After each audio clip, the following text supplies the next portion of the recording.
Ni Brigitte na Patty tubahaye ikaze kuri channel yacu, ariko mbere ya byose turabanza twihanganishe abanyarwanda muri rusange muri ibi bihe turimo bitoroshye byo kwibuka abacu bazize jenoside yakorewe abatutsi, ariko cyane cyane turabanza gukomeza abarokotse iyi jenoside.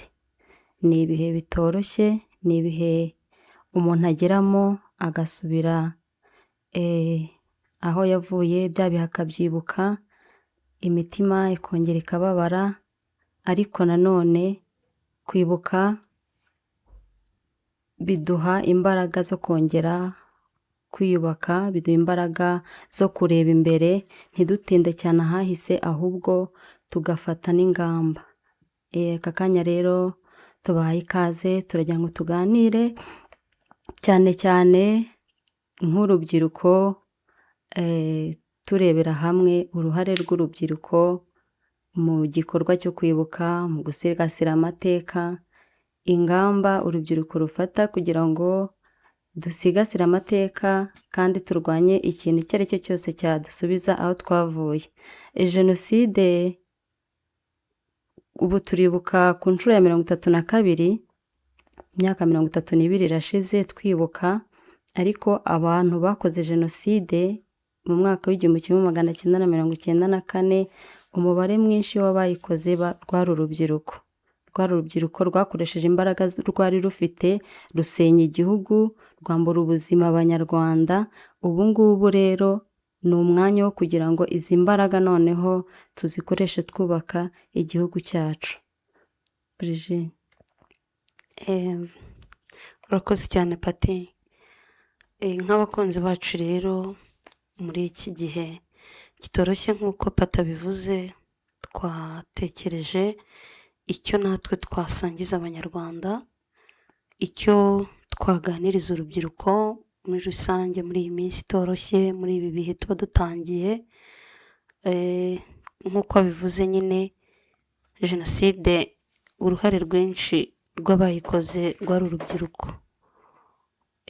Nk'uko tubizi urubyiruko duhora tuvuga ko ari imbaraga z'igihugu. Akenshi iyo imbaraga z'igihugu zibuze, byanze bikunze nyine urumva ko igihugu kijya ahantu habi. Muri 1994 rero nta kindi kintu bakoresheje, ndetse na mbere yaho abateguye jenoside nk'uko tubyumva mu mateka cyangwa tugenda tubyiga rubyiruko, tubwirwa ko abenshi nyine uko bayiteguye bagiye bakoresha urubyiruko. Inama nyinshi z'abayiteguraga habaga harimo urubyiruko. Byari byoroshye rero cyane ko nyine urubyiruko ari rwo rwari rufite uruhare runini muri jenoside. Niyo mpamvu nk'uko tubivuga yuko jenoside never again, niyo mpamvu nyine turi hano kugira ngo koko dushimangire uko bitazongera kubaho, tuganira n'urubyiruko, twongera kureba ese ni uruhe ruhare rwacu nk'urubyiruko. Ese ko twirirwa tuvuga ngo ibyabaye ntibizongera, ni uruhe ruhare? Patty, tumaze iminsi tubireba yuko urubyiruko cyane cyane muri iyi minsi yo kwibuka, muri ibi bihe tuba dutangiye, tuba cyane ku ma social media. Tugira ama TikTok dukoreraho, tugira ama YouTube, tugira ama Instagram n'ahandi hose duhurira. Ariko usanga muri ibi bihe byo kwibuka akenshi usanga twabihariye abantu bakuru, cyangwa se ngo abari bahari icyo gihe, ugasanga nyine turi ba ntibindeba. Ku ruhande rumwe nk'uko biri kugaragara, social media muri iki cyumweru wagira ngo ntago zihari. Ngende kubireba ugasanga ibiganiro biri gucaho, turategereza ko televiziyo zivuga, turategereza ko hari abo bireba. Niyo mpamvu twicaye turibaza, se kubera iki twirirwa dukoresha buri munsi social media, dushyiraho utuvideo twifashe twambaye neza, turifotora turereka abantu, turi kubaza abantu niba mu nzu iwacu hasa neza. Ariko muri ibi bihe ibyo ngibyo kuki tutabikoresha noneho tubwira abanyarwanda kandi twerekana ba bandi bapfobya amateka yacu ese dukoresha izo mbaraga zo kurwanya ya macakubiri cyangwa se ya ngengabitekerezo abantu bahora bapfobya amateka yacu bakoresha, kandi ko akenshi babikoresha n'undi baca kuri za mbuga nkoranyambaga. Ni icyo rero twatekerejeho. Yego nibyo koko, muri iyi minsi uba usanga ku mbuga nkoranyambaga cyane cyane abantu bafite amacano. Muri iki gihugu dufite abantu bafite ama YouTube channel benshi, buri munsi ugasanga mu bihe bisanzwe bafite ama content baba bapostinze baprodinze, ariko twagira muri ibi bihe ugasanga abantu babihunze. Ese ni ukuvuga ko baba babuze ikintu bashyiraho? Iki nacyo twakibaza, kandi Tubwira no muri comment, bazatubwire muri comment. Ariko abenshi nyine bafite ayo macano baracyari mu myaka y'urubyiruko, kandi ni umwanya tuba tubonye. Urumva iki gihugu yo tutagira amahirwe ngo tugire inkotanyi zikibohore, dusubire mu gihugu gifite uburenganzira, kiduha uburenganzira busesuye, ntabwo izo YouTube channel ziba ziriho.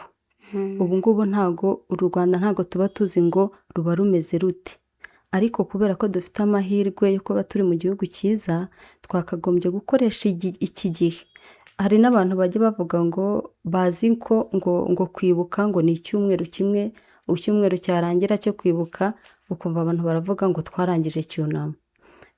Kandi turagira ngo twibutse urubyiruko cyane cyane, kwibuka ni iminsi 100 igihugu cyashyizeho, kibanzirizwa n'iminsi 7 yo kugitangiza, itangira ku itariki 7 igasozwa kuri 13, ariko iminsi kwibuka birakomeza mu minsi 100 nk'uko ibuka ibiteganya yabishyizeho.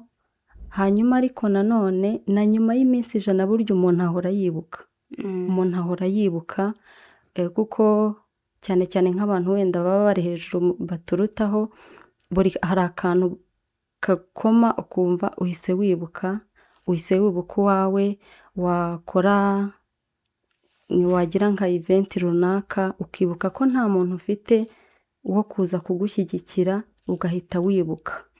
Kwibuka rero ntabwo aba ari icyumweru, ni buri gihe, ni iminsi yose. Rero izi mbuga nkoranyambaga tuzifashishe dukangurira abanyarwanda muri rusange n'abanyamahanga kugira ngo nabo bamenye amahano, amarorerwa, ubugome bwakozwe muri jenoside yakorewe Abatutsi. Yego. Hari akantu uvuze kuko kwibuka ntabwo ari icyumweru kimwe cyangwa nta nubwo ari ya minsi 100 nk'uko wari ubivuze. Mpita ntekereza ku kijyanye n'uko kwibuka turibuka n'ibyo, ariko nta nubwo nanone tubwira urubyiruko ko kwibuka ni ibya buri wese, kwibuka ni iby'umunyarwanda uwo ari we wese. Kiriya gihe nk'uko tubibwirwa mu mateka, twumva uburyo abateguye jenoside muri bo bari bafite icyo bagamije. Yego. Ariko abo bayishishikarizaga kuyikora, ubu aka kanya nawe uramutse umwegereye ukamubaza, ushobora gusanga mu by'ukuri atakubwira intego y'iriya jenoside yari ari gukora. Ari nabwo bagenderaga mu kigare, kumva ko ubwo umuntu araje abangishije ubwoko bumwe. Iyo umubaza ngo ese nk'urubyiruko, nk'umuntu tungana iki gihe, kiriya gihe yari ariho, umubajije ngo ese niki cyaguteraga gukora jenoside, ushobora gusanga arakubwiraga ngo ni uko bari bambwiye ko umututsi tutagomba kuba umwe, umututsi atari umuntu nkanjye. Ibyo bintu babashyiragamo mu by'ukuri baberekaga ni nk'uko umuntu yaza akagukinga igipapuro mu maso kugira ngo utareba ibintu biri inyuma. Wari wabiteguye we yari afite impamvu, yumvaga yari afite urwangano, nicyo cya mbere, afite umutima navuga ko w'ubunyamaswa, nta ntego nawe nyirizina avuga yatumaga, ko ntabwo niyumvisha ukuntu bumvaga ko igihugu hari bazagituramo. Si ko n'ubundi twabonye ko abakoze jenoside nyuma, ntabwo ntekereza ko umuntu wishe umuntu ashobora kugira amahoro. Ngewe iyo turi kwiga amateka, njye nagura ubwonko nkavuga ese buri ubundi bo ntibari gusubiranamo, ukisanga igihugu kiri donc bari kujya bicara bakabona nyine nabo bari mu gihugu kidafite amahoro iyo tutagira inkotanyi. Iyo ngeze ku nkotanyi mbura icyo mvuga kuri njye, kuko inkotanyi tuzifata nk'ubuzima, inkotanyi tuzifata nk'abantu batumye tugira ubuzima bwite kuri ubu ngubu.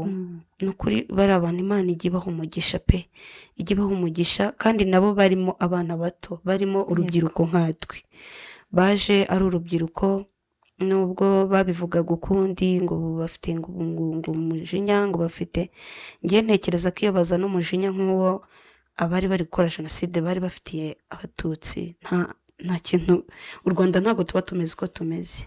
Urubyiruko rero, impamvu twicaye, impamvu turi gutekereza ibi, impamvu turi kuvuga ibintu kugira ngo dusangire amateka, tumaze iminsi tubibona ko hari abantu bicaye hanze y'igihugu bapfobya amateka, bavuga ibintu bidahari mu by'ukuri. Umuntu akicara agahimba inkuru. Hari umugore nibagiwe, kare nahoze nibuka izina rye, ariko ubu sinzi impamvu, yitwa Mariam, yitwa nde, nabonye wakoze ikiganiro ejo bundi ari kuvuga ko ni vuba aha, iyi minsi itangiye ku itariki 7, ngira ngo yari yagikoze kuri 6, avuga ngo u Rwanda rugiye ngo kwibuka, ariko avuga ngo ntago ajye yiyumvisha ukuntu mu Rwanda bibuka jenoside yakorewe abatutsi, ngo kandi jenoside itarakorewe ubwoko bumwe, ngo ntago yibaza ukuntu nyine batibuka ko jenoside yakozwe mu Rwanda yakorewe ubwoko bwose. Hari umukobwa nabonye wari uri kumusubiza amubwira ngo ntago bazigera bemera ko bongera gutoba u Rwanda, kandi ni urubyiruko. Rero murumva ko hari abantu bicaye hanze bashaka kongera kuzana ibitekerezo bitari byiza, kandi nk'uko twabivuze, social media cyangwa se izi mbuga nkoranyambaga zikoreshwa natwe. Iyo tugiyeho rero tukabona ibyo bintu tugaceceka, Minisitiri w'Ubumwe yahoze abitubwira avuga ati iyo tugiye muri kujyaho ukabona umuntu uri gupfobya amateka, umuntu uri kuvuga ibintu bitandukanye n'ibyo twebwe twemera, ugaceceka, uko guceceka nako uba uri kumuha umurindi. Niyo mpamvu tugira ngo urubyiruko twongere twisubiremo, twongere twige amateka yacu, kandi twongere dutekereze ko igihugu cyacu ari twe tugifite mu ntoki. Urumva hanze hari abantu benshi baba bashaka kugoreka amateka yacu, kandi amateka yacu arisobanura cyane, kuko iyi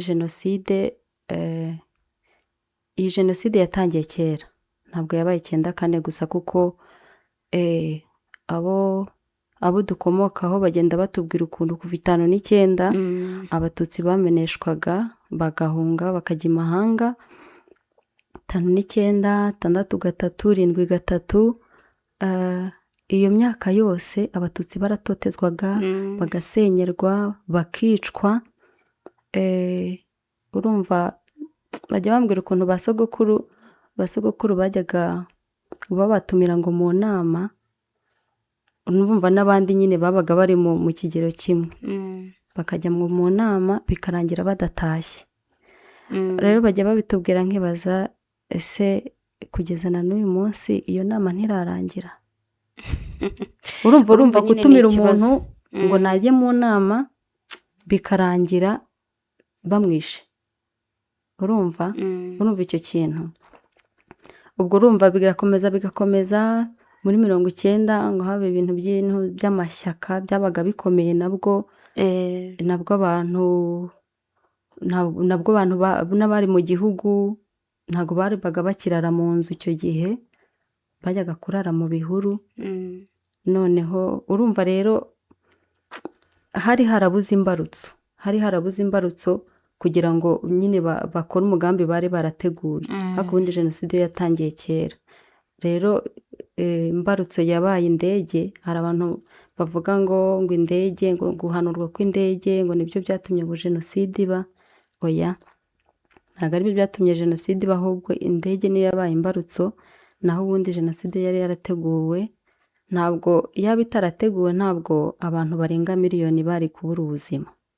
nta nubwo indege yahubutse ku itariki 6 ariyo iri gutuma jenoside ibyuka iba ku itariki 7 cyangwa ngo itangire muri iryo joro, kuko nahoze ndeba ubuhamya bw'umubyeyi watanze ubuhamya ejo bundi wa Kicukiro ari kuvuga ukuntu indege ihanuka ku itariki 6 ntabwo bigeze baryama.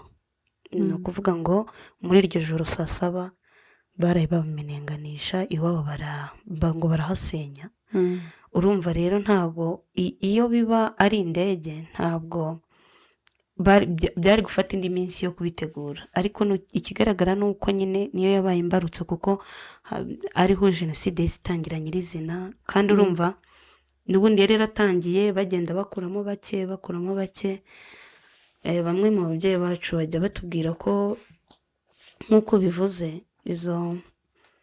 izo nama zagendaga ziba no mu mashuri niko byari bimeze, aho batangiye kujya babaha amarangamuntu cyangwa se bicaye mu ishuri ubwoko bumwe bagatangira kugenda babajonjora, bakajya bahagurutsa abana bamwe na bamwe, abatutsi ntibahaguruke, abahutu bahaguruke. Iryo baro rero bari batangiye no mu mashuri, mu ngo z'abantu. Urumva ko ni ibintu byari byatangiye. Ikindi ni uko no mu bana bato bagendaga babyamamazamo, ugasanga umwana uri kumwe n'undi ari kumubwira ati wowe ntabwo dukwiye kwegerana, uri umututsi, ubundi inzoka. Hariho amagambo mabi, ariyo mpamvu urubyiruko tugomba kwirinda amagambo mabi. Urumva icyo gihe n'umwana w'umututsi yakoraga ikizamini agatsinda, umwanya we bakawuha umwana w'umuhutu ngo ntabwo yemerewe kujya kwiga. Yego, ni ikibazo rero. Niyo mpamvu muzanatubwire muri komenti, twige gukoresha imbuga nkoranyambaga tuvuga ibintu byubaka u Rwanda. Duhereye muri iyi minsi tube kumwe, tunabwira abantu bapositinga. Hari igihe muri iyi minsi mbona sitati z'abantu, ukabona umuntu yapositinze ari kubyina, nkibaza uyu muntu azi igihe turimo?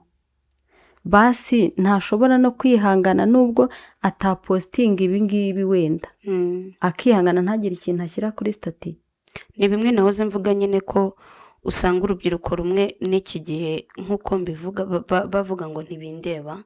Hari uwigeze ambwira ngo u Rwanda ni amahoro, ngo mu Rwanda ni amahoro. Ndamubaza nti ese mu Rwanda ni amahoro? Yego, mu Rwanda ni amahoro, kuko u Rwanda rurimo umutekano, dufite ubuyobozi bwiza, dufite inkotanyi. N'ubu dufite inkotanyi ziracyari ubuzima. Ariko nk'uko biboneka mu mateka cyangwa se babitwigisha mu mateka, inkotanyi nyine twabonye zaje, nabo bari urubyiruko, harimo n'abana bato. Ariko barashaka ko natwe nk'urubyiruko twigira kuri ayo mateka, ariko natwe tukabera abandi urugero. Bamwe turi kubyara, abandi bari kubyiruka. Abana badukomokaho nk'uko natwe dukomoka kuri abo babyeyi bagiye batabara u Rwanda, bazakenera kumenya aya mateka twirirwa twigishwa. Sinibaze rero wa wundi wicara akavuga ngo u Rwanda ni amahoro, ngiye sinzi impamvu najya muri ibyo byo kwibuka. Ese ejo nabyara azabwira ngo icyo umwana? Ese ntihari igihe biramutse bikomeje gutya, niba ducecetse koko, ntihari igihe kizageraho abana badukomokaho cyangwa se abari inyuma yacu bakazisanga aya mateka yarazimye, nta bikivugwa. Kandi niba koko tuvuga kwibuka, byaba bibabaje cyane turamutse imbaraga inkotanyi zatakaje muri kiriya gihe, imbaraga bakoresheje kugira ngo babohore u Rwanda, byibuze barokore abo bake bari basigaye. Byaba bibabaje cyane turamutse twibagiwe, tukibagirwa izo mbaraga bakoresheje. Ntibikabe. Urumva kuri ubu inyuma y'imyaka 32, umuntu wavutse 94 uba afite imyaka 32. Yego, kandi uwo mu by'ukuri nta kintu azi, nawe arabibwirwa. Abantu bari bakuru rero kiriya gihe bari kugenda bagera mu myaka y'ubukure. Abantu rero bakiri bato nk'urubyiruko, habayeho gukomeza kujenjeka. Aba bakuru, ababyeyi bacu, abadukuriye bagasaza bakava mu nzira, amakuru twazayakura hehe? Iki gihe aba ari igihe cyiza cyo kwegera abantu bakuru bari bariho, bakaduha ubuhamya, bakatubwira amateka uko byari byifashe, tukigira kuri ayo mateka kugira ngo turwanye buri kintu cyose cyatuma dusubirayo. Kuko tubaye tubyirengagije, hanyuma hari igihe gishobora kuzagera umuntu yaza yatwumvisha, yadushyiramo ibitekerezo bibi, cyangwa se abazadukomokaho yabashyiramo ibitekerezo bibi, bakabyumva vuba kubera ko batazi ahahiseho u Rwanda. Ariko uramutse uzi ahahiseho u Rwanda, ntabwo wakwemerera umuntu uwo ari we wese kugushyiramo ibitekerezo bibi. Dusaba n'abantu nk'ababyeyi begera abana, babaha ukuri.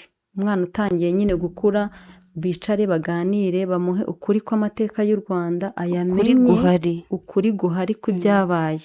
Bibabwirira inyuma y'iziko ya magambo mabi abasenya. Kuko hari ababyeyi bakigaragara ko babwira abana amagambo atari meza, aho usanga mu ishuri ushobora kuba umwana muto w'imyaka 4 ari nyine kuvuga, ugasanga ari kuvuga ibintu biterekeranye, kuko amateka ari kuyahabwa uko atakagombye kuba yahabwa. Ntabwo nk'uko turi Abanyarwanda, twitwa Abanyarwanda pe. Babyeyi twongere twibuke ko twitwa Abanyarwanda. Aba ababyeyi bacu, ngo nibyo mwaciye mu bihe bitoroshye, ariko aba bana batoya nta ruhare babigizemo, nta nubwo bari bahari ku buryo bagomba kuba victime y'ibyo bintu. Ni nayo mpamvu dukwiye kongera mubabwiza ukuri, mubabwire ibyabaye ariko bihari, atari kuba bibamo urwango. Ni ukuri byaba bibabaje twongeye kwisanga mu Rwanda harimo ubwoko, Abahutu, Abatutsi n'Abatwa n'abandi n'ibindi nk'ibyo, kandi twitwa bene Kanyarwanda. Ibyo nibyo bintu byatumye u Rwanda rujya mu hantu habi, byatumye u Rwanda rwisanga mu icuraburindi nka ririya.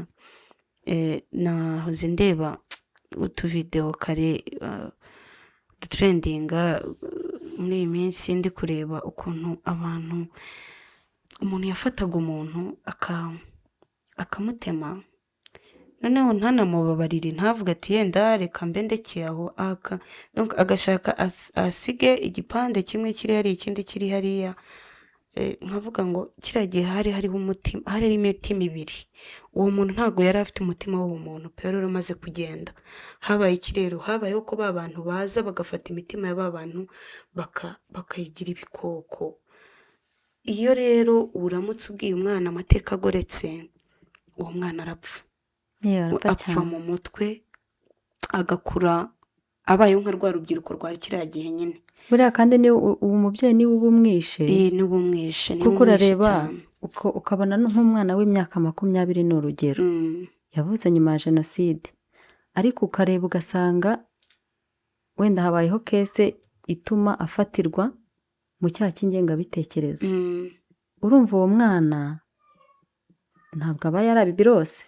Oya, bituruka muri ayo mateka abwirwa n'ababyeyi, cyangwa se akura ahandi atari meza. Hari igihe bigeze mu minsi yashize bajya live zo ku ma TikTok, usanga abantu barimo baratunganiraho bavuga amateka agoretse.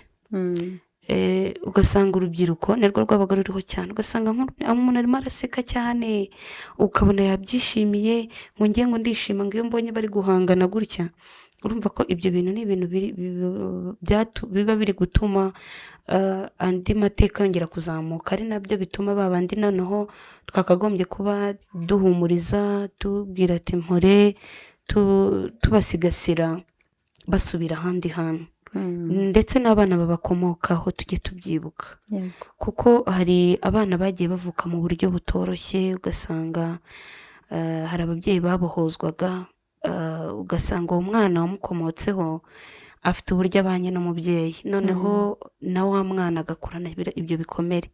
Ibyo rero bisubiza inyuma amateka, bigatuma wa mwana wari kuziyubaka agakura neza, cyangwa se akagira n'icyo amarira umubyeyi, ahubwo nawe ashaka indi mpamvu ituma yongera gutandukanya igihugu. Tubyigeho rero, ari nacyo nshaka gukomozaho ku bahanzi. yego. abahanzi bahanga, sinzi impamvu tugera muri iki gihe tugaceceka. Ejo bundi hari uwambajije ati se murimo murategura iki nka Brigitte na Pati muri iyi minsi n'umupapa, ati se mwagiye mwigisha n'urundi rubyiruko guhanga? Nari mubwiye nti yego, hari ibyo turimo, hari indirimbo turi gusohora muri iyi minsi yo kwibuka. ariko ati se ati mwagiye mwigisha n'abandi bakamenya guhanga? Bashobora kudahanga ngo baririmba, ariko bashobora kubihanga bakanabivuga mu mivugo. Yego. ariko iryo reme ry'uko turi kugaragaza ko byibuze hari icyo turi gukora kugira ngo ayo mateka atazisubiramo, bituma n'abo babyeyi bagira icyizere cy'uko duhari nk'urubyiruko. Ngira ngo ababasha kudukurikirana barabibonye ko twasohoye indirimbo. Akenshi ni uko ubundi twe habura ubushobozi, ariko ubundi twe ibihangano byaba byinshi muri twebwe, turabifite byinshi cyane. N'inshuti zacu tuzibwira, twebwe dufite ibihangano pe, turabifite byinshi. N'uwadushyira hariya tujya twiganira twavuga ngo watwicaza hariya twahanga bukira bugacya. hari umuntu ni umushuti wanjye wambajije mu gitondo ngo ese ko mwasohoye indirimbo imwe yo kwibuka, kandi warambwiraga ko muri gutegura ibintu byinshi nyine mu bihe byo kwibuka, byagenze bite? namubwiye nti ibihangano birahari cyane, ariko kuba nanone natwe tutabishyira hanze ngo tubisangize abanyarwanda natwe biratubabaza. Rero kutabishyira hanze ntabwo si ubushake buke, si ukutabikunda, turanabyumva cyane cyane, ariko nyine tubura ubushobozi. Tunabwira abakunzi bacu mujye mutwihanganira mu gihe tutari kubahera ibihangano byacu ku gihe. Nyine imbaraga ni nkeya, ariko dufite umuhate wo gutanga umusanzu ku gihugu cyacu, dufite umuhate wo kubaka igihugu cyacu, dufite umuhate wo gusigasira amateka yacu binyuze mu bihangano. ariko nyine hari intambwe nyine tutarabasha kugeraho y'ubushobozi. Yego, ubushobozi buzaza hamwe no gushaka. Iburyo bayavuga ngo iyo ushaka uranashobora. Gushaka niko gushobora, tuzabigeraho, ariko tuzabigeraho dufatanyije. Ariyo mpamvu uyu munsi urubyiruko, ni ukuri iyi leta turimo yaduhaye ubuzima, yaduhaye imbaraga, yaduhaye agapira. Ni nk'uko umuntu yaguterera agapira akavuga ngo ngaho noneho akira, yaduhaye ubwisanzure. icyo ushaka. Turi mu gihugu cyiza gifite umutekano. Njya mbona abarundi, ibihugu duturanye, abarundi, abantu bo muri Congo bari gushima Perezida Paul Kagame, akanarira. Ukabona umuntu arariza ati ngewe nzakugwa inyuma, murebe ukuntu abana b'abanyarwanda babayeho neza. Bijya rero bintangaza, ahubwo ni ako gapira dufite uburyo tutagakoreshamo. Leta yaduhaye ubushobozi, ariko birababaza cyane kuba tugera mu bihe badukeneye akaba ariho natwe tubura. Mu minsi ishize twigeze dusaba Perezida wa Repubulika mu nama y'umushyikirano, turi kumusaba ubushobozi, tumusaba ko hari ibyo yadukorera. Arabitwemerera, ubona ko anishimye cyane ko dufite ishyaka ryo kugira icyo dushaka kugeraho kuri izo mbuga nkoranyambaga. Ariko ese muri iyi minsi nibwo nibazaga, aramutse ari nk'ujyaho yasangaho iki muri iyi minsi? Ese kubera iki nyine tugira iki gihe tugaceceka? Baze kutubwira muri komenti niba ibyo bintu koko. Ushobora gusanga hari uvuga ati ese ndamutse ngiyeho nkavuga ibintu ugasanga yenda ntego. No, imvugo isiba kuba iri gusenya igihugu, ariko imvugo yose wabwira abantu bari gupfobya cyangwa se abantu bashobora kugoreka amateka yacu, iyo mvugo ntekereza ko rwose ntabwo ari isenya igihugu, ahubwo ni icyubaka. Twaza kumvisha abantu ku ndirimbo yacu, cyangwa se no mu buryo bwo kwifatanya n'abanyarwanda muri rusange, gukomeza kwibuka, kugira ngo wenda tutaza guhera mu biganiro tukibagirwa ko turi n'abahanzi turi abahanzi kugeza ubu ngubu dufite indirimbo ebyiri gusa zagiye hanze, dusigaye tubyemera ko turi abahanzi. yego izindi ntabwo zirabasha kugera hanze kubera ubushobozi, yego ariko turagira ngo wenda imwe ari nayo twasohoye ejo bundi muri iyi minsi twiyumvishe abatari Abanyarwanda. bakayumva.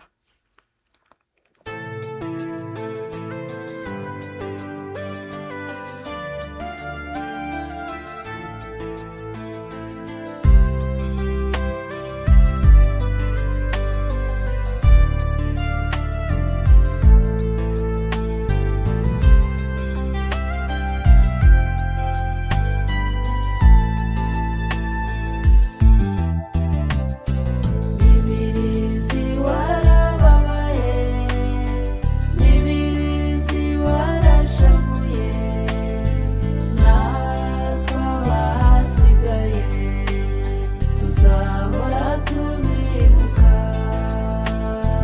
natwe abashimutse tuzaharanira ko bitazongera kubaho.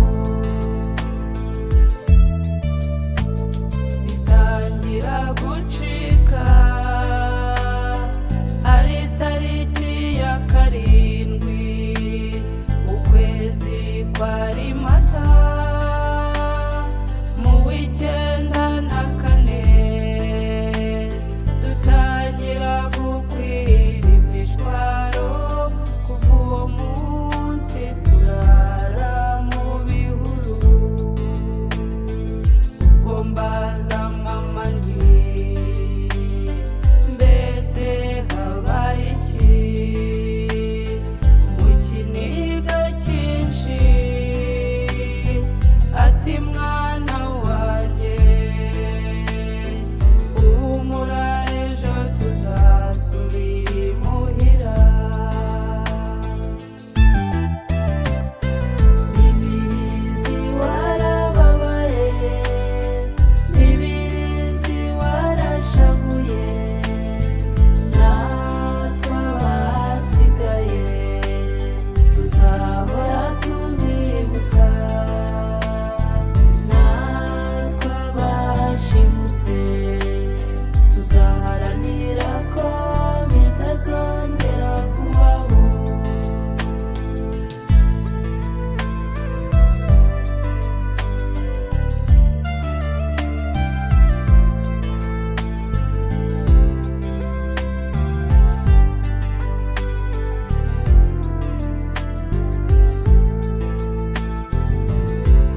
yego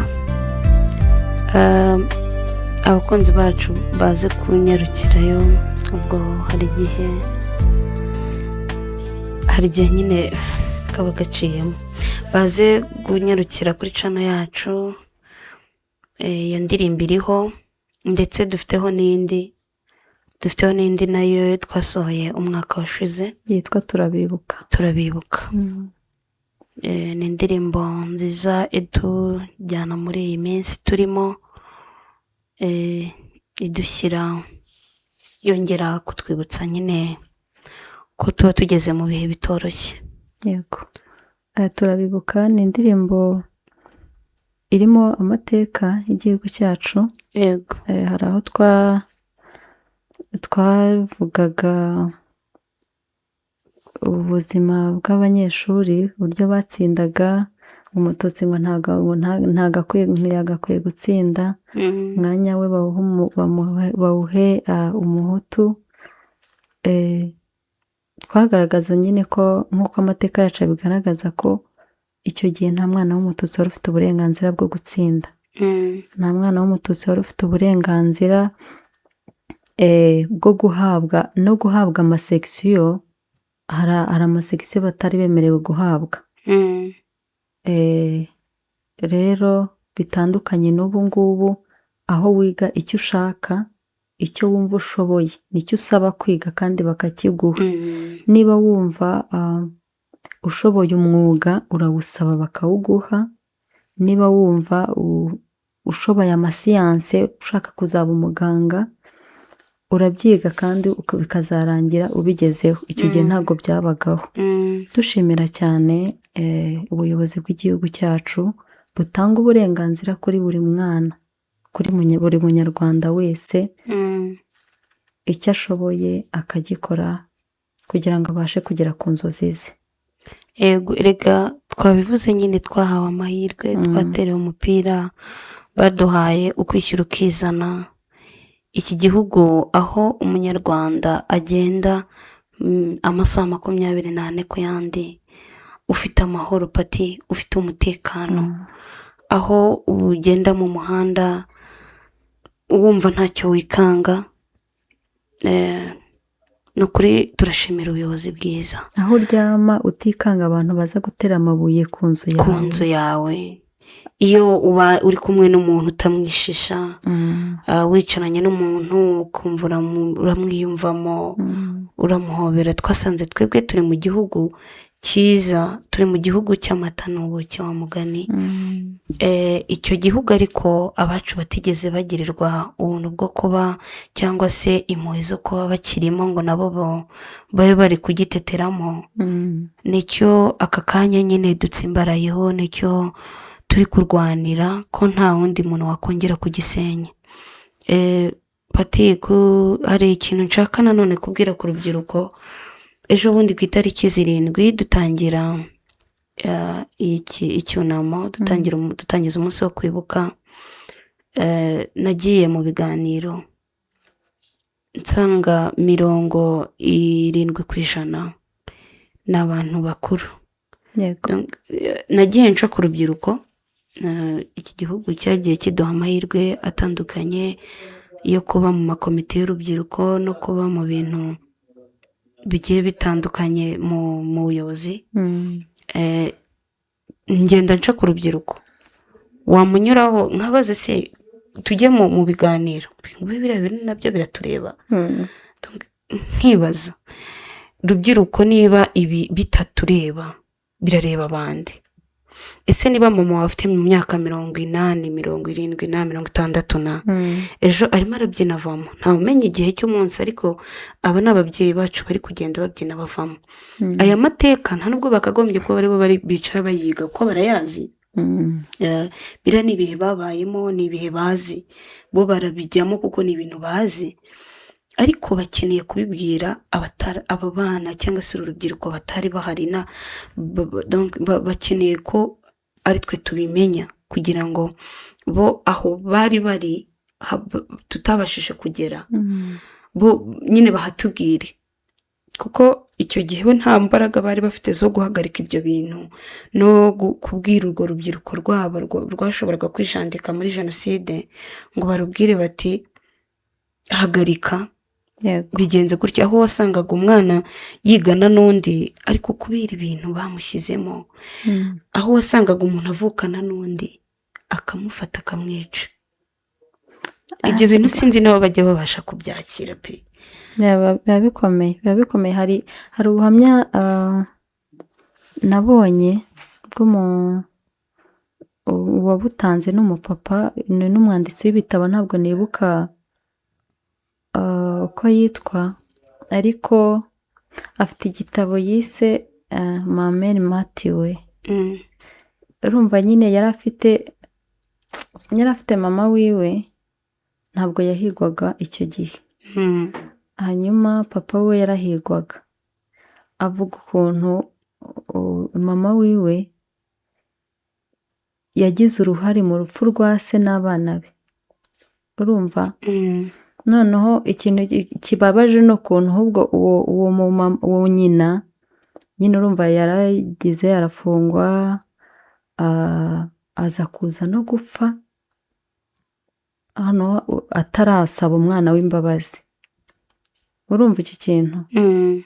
Ni ibintu bibabaje. Aya mateka yacu nyine biba bigoye kubyumva. Hari igihe mbasha kubyegereza umutima sinsobanukirwe. Ni nayo mpamvu nyine nicyo ndi kuvuga, twakagombye kuba aricyo dutekerezaho. Uribaza, kugira ngo umuntu aze yigisha umuntu ko umwana yabyaye, ababyeyi barabyumva cyane, ku muntu wabyaye ntabwo ari ikintu cyoroshye. gutwita umwana amezi 9 ukamutwara amezi 9 buriya ni igihe kirekire pati.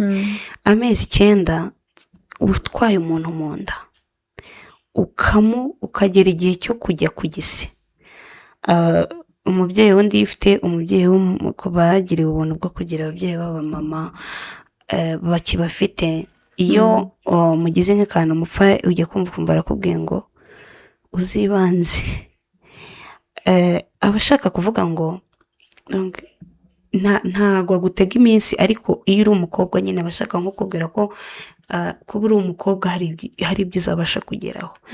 Ni rero ni ikintu gikomeye kumva ko utwara umuntu mu nda amezi 9, noneho ugeze igihe cyo kumugira ku gise. Igise kiraryana cyane nk'uko babivuga, igise kiraryana pe. Ukagera icyo gihe cyo gufata icyo gihe cy'igise ukabyara umwana. Noneho ibaze kugira ngo umuntu aza kubwire ngo uwo mwana wabyaye, wa mwana watwaye muri icyo gihe cyose, uwo mwana ntago muhuje amaraso, mufate umwice.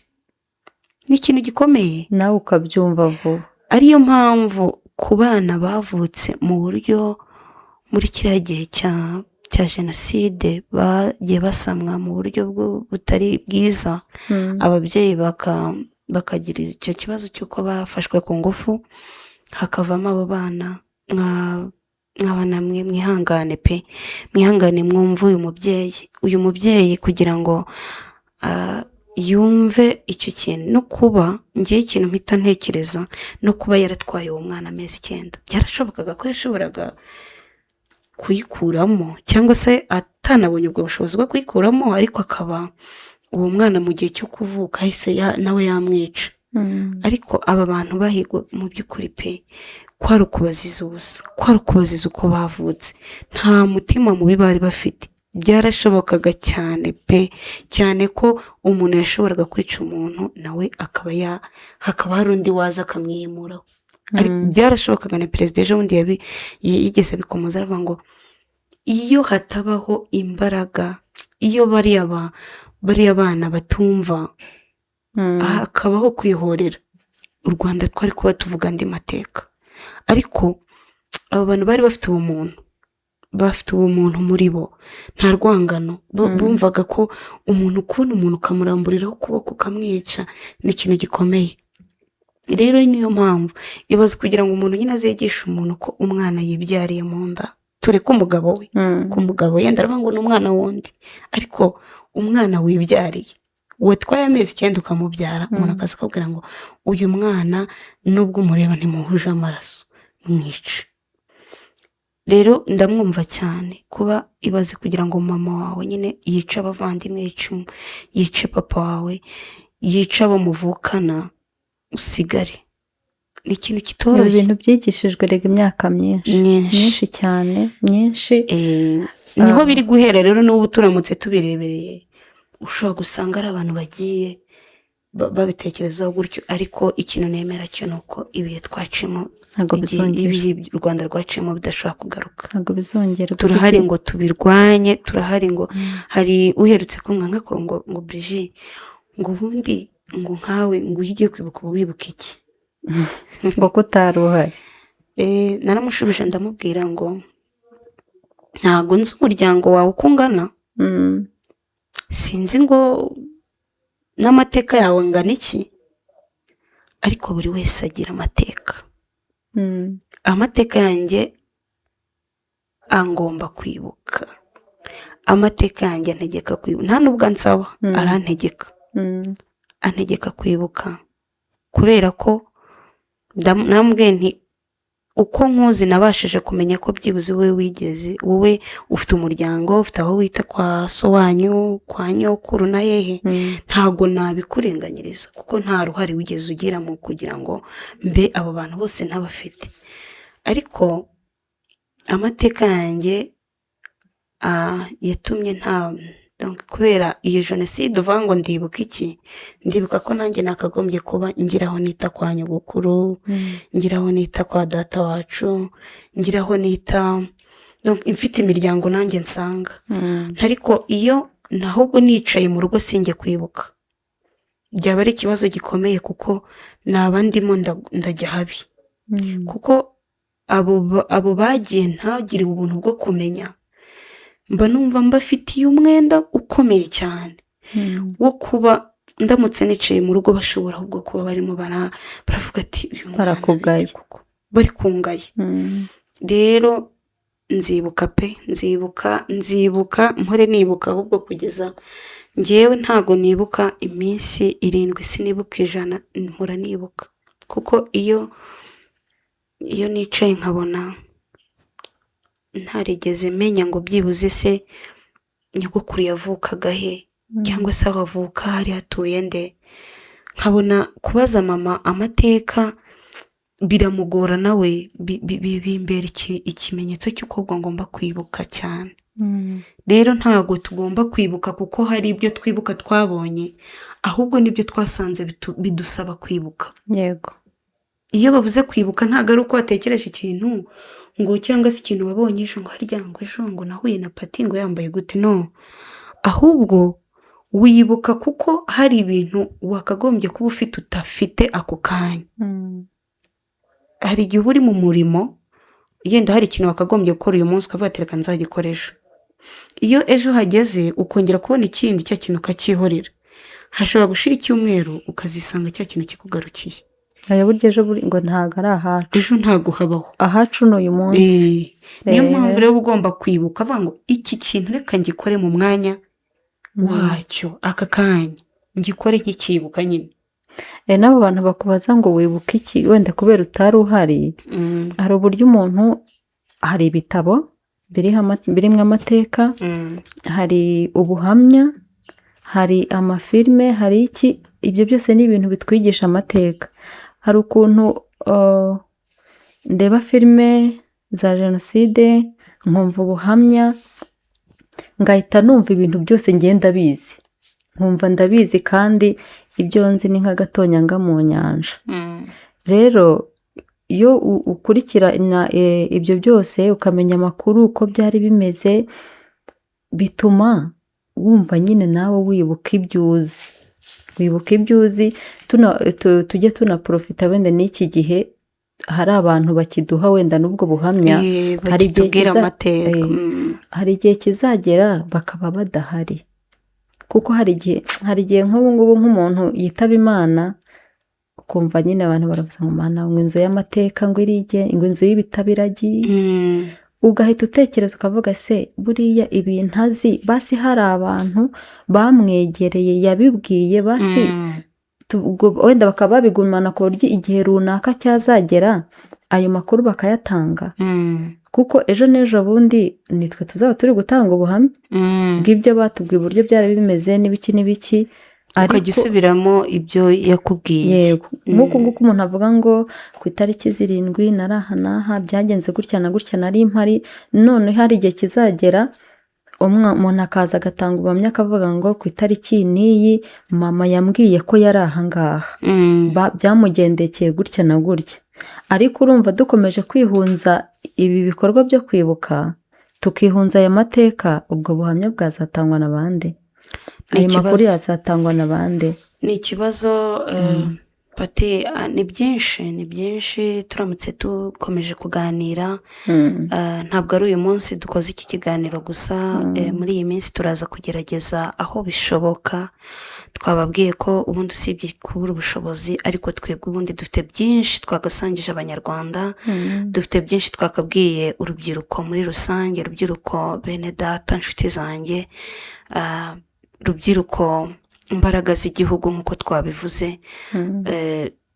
Twe dufite uko tubivuga buri munsi twabivuga, ariko nk'uko igihe nyine bajya bavuga ngo mwanzi w'igihe ni amasaha. Twe turi abaramutse twavuga n'ejo tukavuga. Hari ese nibuka ko hari umuntu ujya utubaza ngo se ubundi murabana, ese ubundi ko iyo muri kumwe muganira iki? Ntabwo hari indirimbo twita iy'umuryango, indirimbo itwibutsa urukundo abacu babuze kiriya gihe, urukundo bariya baremaga urwango bari bataye. Uyu munsi dusubizamo urukundo. Ni indirimbo akenshi iyo turi kwibuka dukoresha, cyangwa se iyo dukumbuye abo bacu nyine dukoresha. Ni indirimbo y'umuryango, ni indirimbo nyine yo kwibuka muri rusange, nubwo tuyikoresha mu buzima busanzwe, ariko ni indirimbo nyine itwibutsa urukundo. n'umuhanzi wayo Rugamba nawe yishwe muri jenoside yakorewe abatutsi. Ni umwihariko ko tugomba no kumwibuka nawe, kuko yarakoze cyane kudusigira n'urwo rwibutso rw'iyo ndirimbo. Abayizi bazagerageza dufatanye, kandi mujye muyikunda. Ni indirimbo iyo uyigiyemo ugatekereza amagambo yayo ni meza cyane kandi arubaka. Ariko mbere y'uko yenda tuyivugaho, twongere twibutse urubyiruko. Inshuti zanjye, ni ukuri tugerageze uko ubyuka ugafata videwo y'uko wambaye neza, uko ubyuka ugafata videwo y'uko watetse neza. Fata na videwo ubwire urundi rubyiruko, ubwire abo bantu bari hanze, ubereke ko uri mu gihugu cyiza kandi gifite amahoro, kandi ko tuzahora duharanira ko kitemba amata n'ubuki, kandi ko abacu bagiye tudagomba guheranwa n'amateka, ariko tugomba kubibuka tubasubiza icyubahiro kandi twiyubaka. Yego. Murumve twana twanjye n'abaraza urukundo,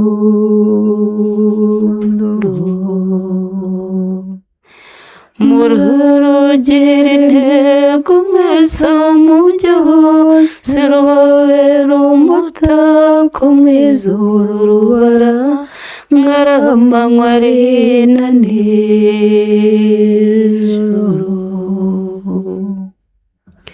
Ntihagire ikibakanga we, muzabona ibibagora bishaka gutambamira urwo rukundo. Murabe maso hatagira umwanzu bacamo icyanzu. Murakomeze mutwaze ntabwo nzabahana, nzahorana namwe nsimbura ibibarwanya. Wa mwanzi w'icyatsi ujya wakurura mu cyaha, nzamukubita ijanja mwimureba.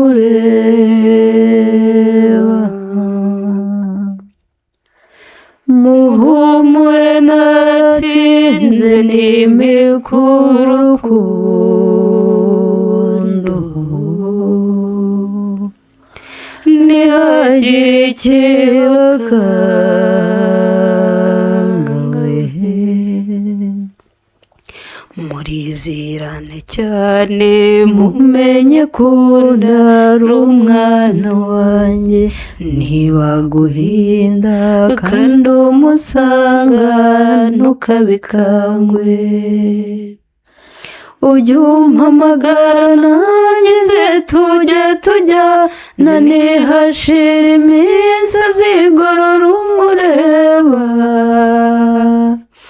Niba kandi usanga ari wowe ujye umuhunga, ujye unyambaza muvure nawe uri umurwayi.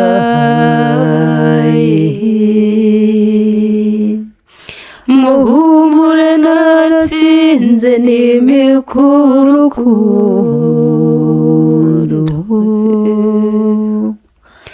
ntihagire ikibakanga we. Murumve twana twanjye n'abaraza urukundo,